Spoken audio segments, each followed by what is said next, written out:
Olá, olá, gente, tudo bom? Matheus Ramos aqui. E hoje a gente vai bater um papo sobre esse livro aqui, O Ego é o Seu Inimigo. Eu acabei de finalizar a leitura e eu trouxe para vocês alguns pontos que eu acho importantes falar sobre esse livro aqui, tá?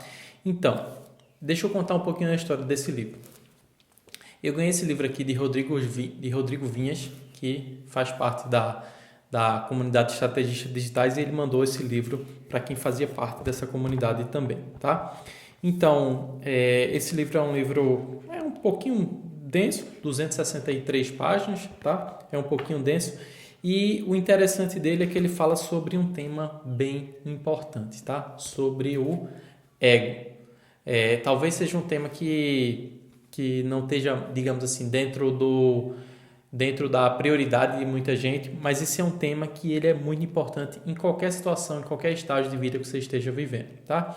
Então, vou compartilhar com vocês quais foram os meus aprendizados e como é que foi um pouquinho da história lendo esse livro aqui. Primeiro, esse livro aqui, ele não é um livro de leitura, digamos assim, aquela leitura bem prazerosa, divertida, não. É um pouquinho desconfortável a leitura desse livro, eu explico por quê. Porque o tempo todo ele está falando sobre a questão do ego e você está fazendo um processo de autoanálise. Então isso é uma coisa que muitas vezes não é uma coisa prazerosa de você estar percebendo, poxa, naquele dia eu falei desse momento, falei dessa forma. Então não é aquela leitura prazerosa que você lê de forma tranquila, não. Você tem que realmente ter um esforço para conseguir ler esse livro aqui, tá? E, para falar a verdade, eu não consegui ler ele de primeira. Eu comecei a ler esse livro, deixei ele de lado, não curti muito, não gostei muito. Até que eu estava conversando com um amigo meu, com o Vasco Patu, a respeito de algumas coisas que eu estava passando, e ele disse: você já leu O Ego é o Seu Inimigo? Eu disse: poxa, até tem, comecei a ler, mas não terminei. Ele disse: é muito bom. Aí foi quando eu peguei de novo agora e terminei, tá? Então eu quero compartilhar com vocês os principais ensinamentos a respeito desse livro aqui. Primeiro, quem é que é o autor? O autor desse livro é Ryan Holiday, tá? Esse cara aqui, bem novinho, tá? Ele é novo. E a história dele é que ele foi um cara que teve um sucesso muito cedo. Ele largou a faculdade com 19 anos, com 25 anos ele já era diretor de marketing de uma grande empresa de moda. Então ele teve uma carreira, digamos assim, uma carreira muito, muito rápida. Muito jovem, ele já tinha muito sucesso. E ele começou a se deparar com uma determinada situação, foi que a empresa que ele trabalhava veio à falência, devendo milhões de dólares. E as pessoas que ele tinha como referência, as pessoas que ele modelava naquele processo que a gente conscientemente modela alguém que a gente se inspira, começaram a declarar falência, começaram a ter problemas que ele nunca imaginou. Então, do dia para a noite, ele se viu em uma situação em que os mentores dele, pessoas que ele admirava muito, que ele se inspirava muito, começaram a ter um fracasso enorme. Ele já vinha pesquisando sobre esse tema e aí foi quando ele lançou esse livro aqui, O Ego é o Seu Inimigo, tá? Esse livro ele tá tendo uma boa repercussão no Brasil, tem uma quantidade de vendas legais e eu vou falar para vocês como é que foi a experiência desse livro aqui. Bom, esse livro ele se divide em 3 partes, basicamente. A primeira parte é onde ele fala sobre os problemas do ego relacionados à aspiração. A segunda parte, os problemas do ego relacionados ao sucesso. E a terceira parte, os problemas do ego relacionados ao fracasso. Em qualquer uma dessas fases, em qualquer um desses estágios, o ego vai pregar algumas peças em você. Então é importante que você esteja atento a isso. E para a gente começar aqui, eu quero trazer qual é a definição de ego que ele traz nesse livro aqui, tá? O ego ao qual nos referimos com maior frequência tem uma definição mais casual, uma crença doentia na própria importância, arrogância, ambição egocêntrica. Esta é a definição que usaremos nesse livro. É aquela criança petulante dentro de cada um, que prefere fazer as próprias vontades acima de tudo ou de qualquer pessoa. A necessidade de ser melhor mais do que, reconhecido por muito além de qualquer utilidade plausível. Isso é ego. É o senso de superioridade e a certeza que ultrapassa os limites da autoconfiança e do talento. Então vocês podem perceber, já que por essa definição de ego, que não é uma leitura fácil. Você primeiro tem que se colocar numa condição de humildade muito grande para começar a observar as situações, os processos em que você se deixou dominar pelo ego. Então, por isso que eu considero que é uma leitura bem reflexiva, uma leitura, de certa forma, difícil. E ele continua aqui com a citação de Bill Walsh, que diz o seguinte: a autoconfiança se transforma em arrogância, a assertividade se torna teimosa e a segurança vira imprudência desmedida. Que é exatamente, quando você está com o ego inflado, você acha que tudo vai dar certo, qualquer projeto que você empreender vai dar certo, qualquer coisa que você desejar vai acontecer no tempo que você quer. E a gente sabe que não é por aí. Quem já está aí mais tempo na estrada sabe que existe um espaço entre o que a gente deseja e o que a gente de fato consegue alcançar. Tá? Então, aqui nessa primeira parte de aspiração, eu vou ler um trechinho aqui que eu acho importante, tá? Ele divide esse livro em várias lições, digamos assim, tá? E nessa parte ele diz o seguinte, ó: em qualquer momento da vida, as pessoas se encontram em um estado de 3 estágios. Estamos aspirando a algo, tentando abrir uma brecha no universo, alcançamos o sucesso, e talvez um pouco, talvez muito, ou fracassamos, recentemente ou continuamente. Por isso que ele traz o livro dividido nesses 3 estágios, né? Aspiração, sucesso e fracasso. A maioria de nós se encontra em fluxo nesses 3 estados. Aspiramos até alcançar o sucesso, temos sucesso até fracassarmos ou aspiramos a mais e depois fracassamos, podemos começar a aspirar ou alcançar o sucesso outra vez. Então, é basicamente sobre os ciclos da vida, tá? Se você já passou aí dos 25, dos 30 anos, dos 40, você vai até talvez aproveitar mais esse livro, porque ele fala exatamente sobre os altos e baixos da vida, né? Então isso é bem interessante. E aí ele continua falando o seguinte, ó: resumindo, essa estrutura poderá nos ajudar a sermos humildes em nossas aspirações, generosos em nosso sucesso e resilientes em nosso fracasso. Veja só, vou repetir aqui que essa é uma parte importante. Resumindo, essa estrutura poderá nos ajudar a ser humildes em nossas aspirações, ou seja, quando você for fazer uma aspiração, você trazer consigo a humildade, generoso em nosso sucesso, quando você estiver por cima, ser generoso em relação às outras pessoas que te ajudaram, em relação a outras situações, em relação às pessoas que estão junto de você, e resiliente no fracasso. No fracasso, você precisa continuar ali a batalha do dia a dia, tá? Então, eu considero esse livro um livro excelente, tá? E que de leitura, assim, digamos, bem fundamental para esse processo de construção. Nessa parte 1, ele começa assim, a aspiração, que ele fala o seguinte, ó: nesse estágio, estamos dispostos a fazer uma coisa. Temos um objetivo, um chamado, um novo começo. Cada grande jornada começa aqui. No entanto, muitos de nós nunca chegarão ao destino pretendido. O ego, na maioria das vezes, é o culpado. Nós nos fortalecemos com histórias fantásticas.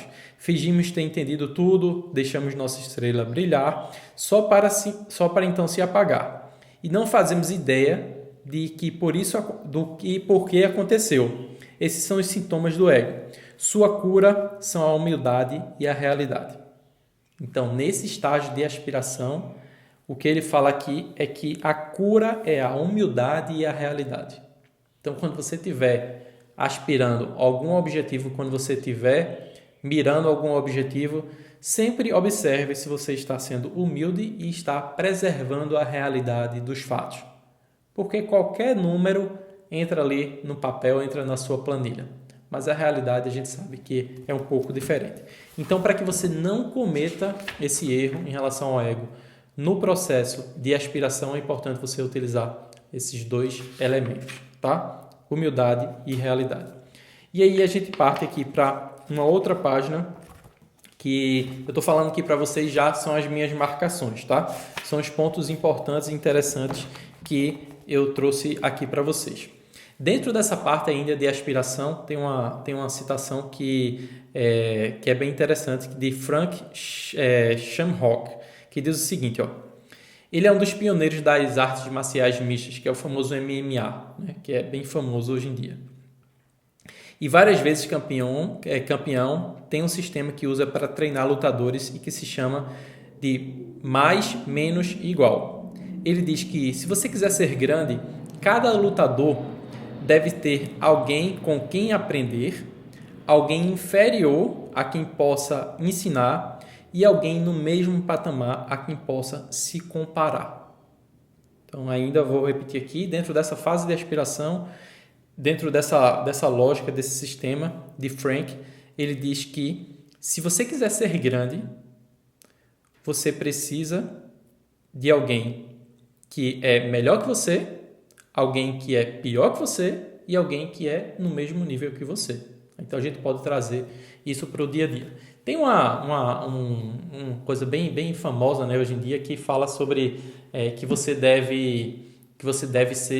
é a média das 5 pessoas que você mais convive, né? E as pessoas buscam isso de forma desenfreada e tá sempre junto de pessoas que estão um sucesso, um passo além daquele que ela tá, né? E segundo Frank aqui, a teoria dele é diferente. Ele diz que exatamente você tem que ter essas 3 pessoas, que isso complementa o seu aprendizado, tá? O propósito da fórmula de Frank é simples: obter um retorno real e contínuo sobre o que se sabe e o que não se sabe sobre todos os ângulos possíveis. Isso elimina o ego, que nos deixa inflados, o medo, que nos leva a duvidar de nós mesmos, e qualquer preguiça que possa levar à acomodação. Gente, veja que interessante, tá? Isso é uma fórmula bem interessante. Você ter sempre alguém para você ensinar alguma coisa, sempre alguém que você possa aprender e sempre alguém que está ali no teu nível para não te deixar fora da zona de conforto, tá? Então, isso elimina o ego, que nos deixa inflado, o medo, que nos leva a duvidar de nós mesmos, e qualquer preguiça que possa levar à acomodação. E aí, vocês estão gostando dessas minhas marcações aqui? Me falem aí, tá? Passando aqui, a gente vai para a página 87 aqui, que tem outra marcação aqui, bora ver qual é essa marcação. Até agora a gente ainda está nessa fase 1, tá? Na fase de aspiração. Na página 87 ele fala o seguinte, ó: não importa quão talentoso você seja, quantas conexões incríveis ou quanto dinheiro tenha. Se quiser fazer alguma coisa, algo grande, importante, significativo, você será submetido a tratamentos que irão da indiferença à franca sabotagem. Pode contar com isso. É muito interessante você perceber e você começar a fazer uma leitura como essa, que é uma coisa bem reflexiva, certo ponto filosófica, mas isso te dá uma perspectiva de realidade muito grande. E muitas vezes a gente se coloca numa situação de que a gente merece mais respeito, ou de que a gente vai conseguir por conta disso e daquilo outro, e quando a gente vai ver no mundo real, acontecem de fato sabotagens, pessoas que puxam o tapete, e isso é absolutamente normal. Quando a gente observa isso, fica muito mais fácil a gente conseguir prosseguir, né, nesse caminho, nessa jornada pessoal. E a gente vai partir agora para a página 104, tá? Página 104, aonde tem uma outra marcação aqui que eu achei interessante. Vamos lá, ver lá. A pergunta a se fazer quando você se sente orgulhoso, portanto, é: neste momento, estou deixando passar despercebido algo que alguém mais humilde conseguiria enxergar? Então, sempre no momento que você estiver se sentindo orgulhoso de algo que você está realizando ou de que você realizou, você deve se fazer essa pergunta: estou deixando passar despercebido algo que alguém mais humilde conseguiria enxergar? Então, esse é um ponto importante, tá? Para a gente observar também. E a gente parte para a última marcação aqui da página 108 dessa primeira fase de aspiração. Lembrando que a gente está fazendo aqui um comentário do livro. Deixa eu escrever aqui. Comentários do livro O Ego é o Seu Inimigo. Estou escrevendo aqui. Alguém já leu esse livro aqui, gente? Me falem aí. Alguém já leu esse livro aqui? Então, vamos lá. Para a página 108, a gente Tem uma citação interessante aqui de um filósofo que ele fala o seguinte, ó: a função do poeta não é experimentar o estágio poético. Isso é algo particular. Sua função é provocá-los nos outros. Ou seja, seu trabalho é produzir. Ser ao mesmo tempo artista e artesão, cultivar um produto pela prática e pelo engenho em vez de mantê-lo em um plano mental. É aqui que a abstração encontra o caminho e a realidade, onde tocamos o pensar e o falar pelo trabalhar, onde trocamos. O que eu achei interessante aqui dessa citação é que ela é muito profunda. Eu vou repetir aqui e vou tentar traduzir aqui para vocês qual foi a minha impressão em relação a isso. Tá? Ele diz o seguinte: a função do poeta não é experimentar o estado poético. Isso é algo particular. Sua função é provocá-los nos outros. O que é isso? Às vezes, quando você domina algum tema, você consegue perceber de forma mais profunda o quão importante é aquele tema, o quão importante é aquele conhecimento que você tem, por exemplo. Só que o que ele fala aqui, que isso não é o importante. O importante é você conseguir repassar isso para as pessoas com quem você está servindo, por exemplo. Veja que interessante. Então, por exemplo, o pintor, o objetivo dele não é, por exemplo, conseguir ver naquela tela algo sensacional. Conseguir ver algo sensacional.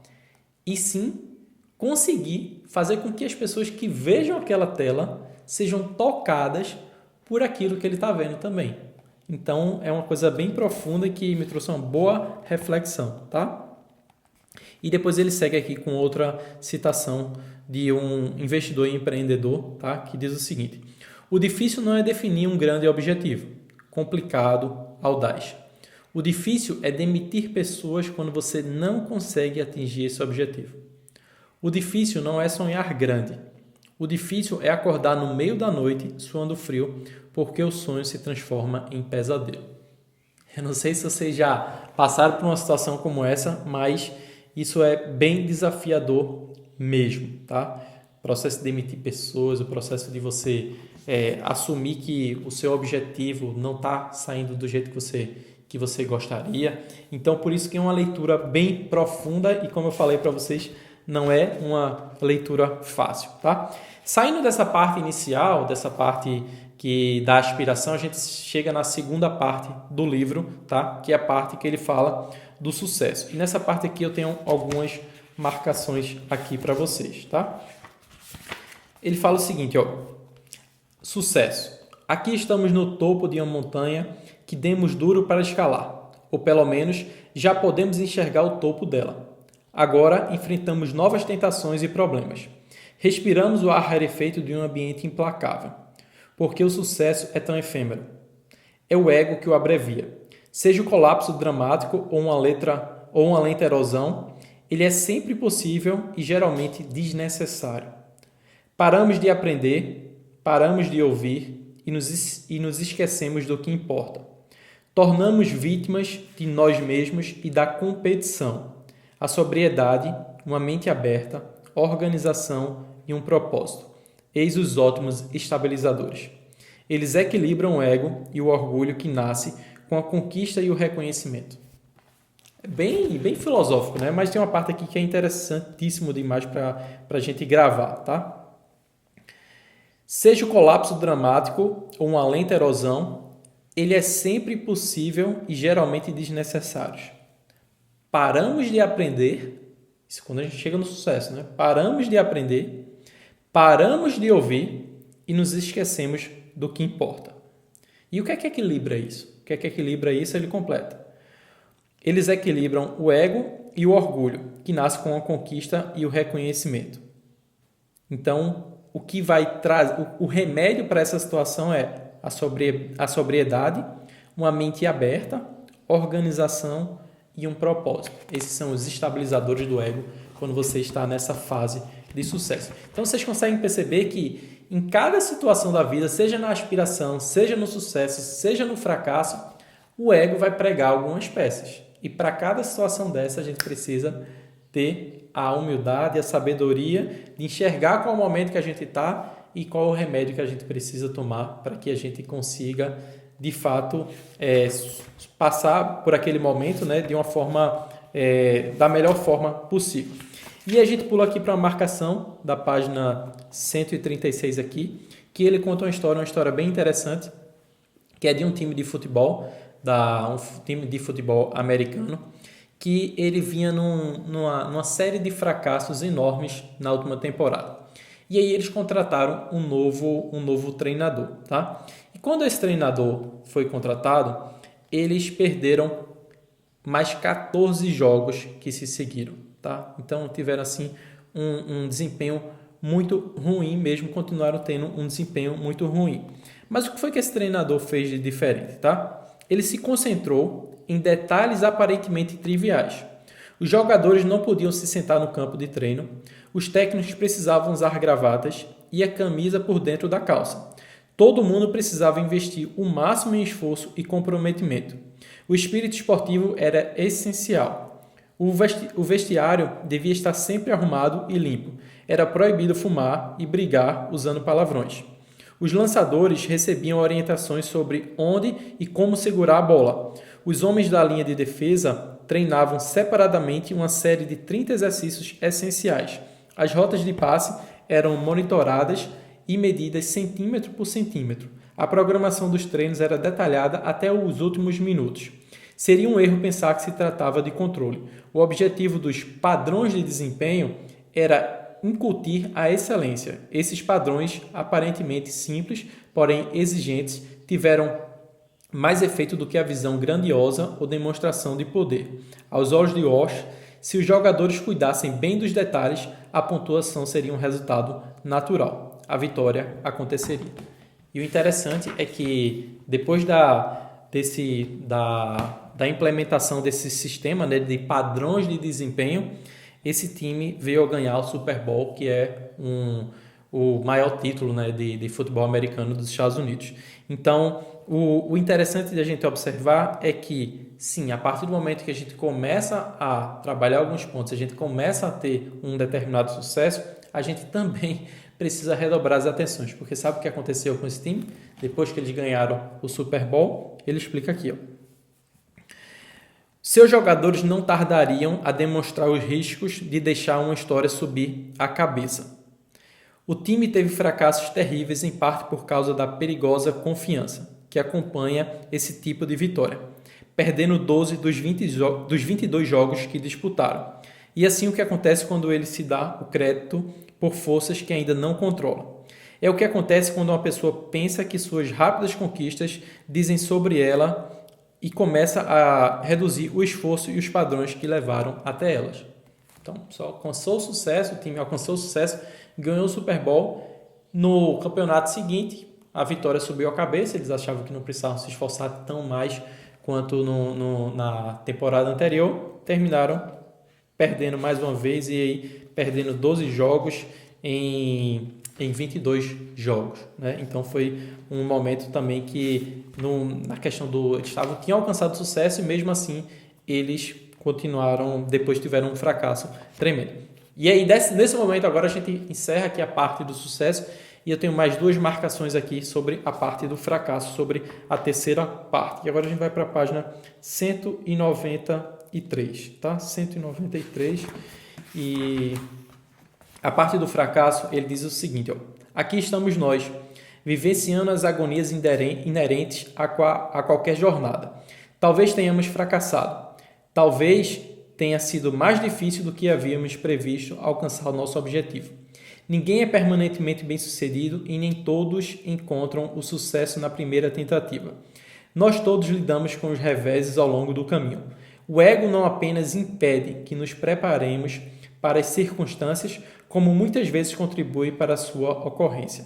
A saída, o caminho para retornar o progresso, requer uma reorientação e mais autoconhecimento. Não precisamos de piedade, nem de nós mesmos, nem de mais ninguém.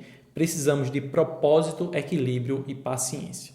Então, se nesse momento você está em um momento em que você se considera que está num momento de baixa, digamos assim, esses são os remédios para você tomar. Não precisamos de piedade, precisamos de propósito, equilíbrio e paciência. Então, são esses os 3 elementos dentro dessa fase. E a gente vai para a marcação aqui, 193, deixa eu chegar aqui, 215 aqui, 215 agora, que ele diz o seguinte, ó. Na vida haverá momentos em que faremos tudo certo e talvez até com perfeição. Ainda assim, os resultados, por algum motivo, serão negativos. Fracasso, desrespeito, inveja ou até um retumbante bocejo do mundo. Então, mesmo em situações em que você dá o seu melhor, em que você se esforça ao máximo, que você faz a coisa com maior perfeição, às vezes a coisa não acontece, às vezes a coisa não dá certo. E isso se dá pelo fato de que existem outros elementos dentro do processo, tá? Então, é importante que você observe isso e é importante que você vá lidando de forma diferente em cada estágio que você está. No momento de aspiração, no momento de sucesso, no momento de fracasso, é importante que você observe esses mecanismos do ego e você vá se trabalhando. Então, esse foi um breve resumo aqui desse livro, O Ego é o Seu Inimigo, tá? É um livro que eu recomendo. Mais uma vez falando, é um livro de uma leitura um pouquinho desconfortável por se tratar de um tema que é difícil de você trabalhar, é difícil de você refletir sobre isso, mas é uma excelente leitura, tá? E se você quiser tornar a leitura um hábito, se você quiser trabalhar os seus hábitos, depois me manda um direct, me deixa uma mensagem, fala um pouquinho da tua situação atual que a gente vai ver se a gente tem algum programa para te indicar, para você fazer parte do processo de mudança de hábitos, tá? Espero que vocês tenham gostado aí dessa breve live falando sobre a minha experiência com o livro O Ego é o Seu Inimigo, de Ryan Holiday, tá? Quem tiver interesse, quiser saber mais desse livro, quiser fazer a leitura, você acha em qualquer livraria aí, na Amazon também, não? Em todas as livrarias você pode comprar. Beleza? Esse foi a nossa live rápida. A gente se encontra na próxima oportunidade. Tchau, gente. Tchau, tchau.